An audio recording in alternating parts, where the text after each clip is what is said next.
Hi, and welcome to our tutorial about campaigns and the structure. The campaign dashboard replaces the ad dashboard, meaning that new ads can only be created in the campaign dashboard from now on.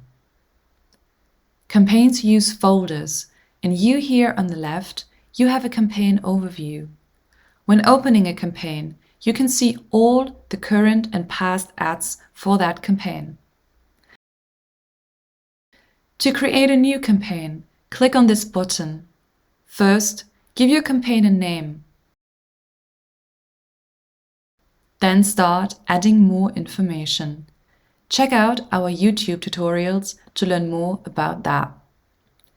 Let's take a closer look at the campaign dashboard. Clicking on the three dots lets you edit your campaign and displays an overview of KPIs that apply to your campaign as a whole.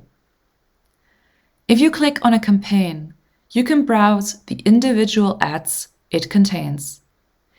You can also use the search to look for a certain ad. Clicking on the three dots here lets you edit, duplicate, or archive an ad. The on-off toggle allows you to pause and reactivate an ad. Here you can see the status of the ad along with the chosen format. What you see here is the percentage of your budget already spent on the ad, along with the frequency or total reach, which is new. Here are the KPIs that have been around for a while now.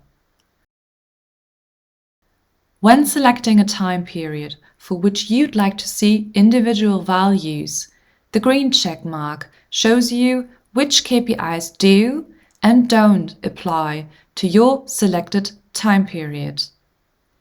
Here, you can create a new ad at any time and then add it to your campaign. With that, we've reached the end of this quick tour of the campaign feature. Stay tuned as we're continuously improving our products and will introduce new features throughout the year, such as the daily metric view and more search and filter options. We'll continue to provide you with tutorials for new features so you can learn how to use them quickly and easily. Feel free to let us know what you think about these features and what you think we should work on, as we're committed to delivering customers an ad manager that serves their needs in the best way possible. And don't forget to check out our other Ad Manager video tutorials. Thanks for watching and happy campaigning!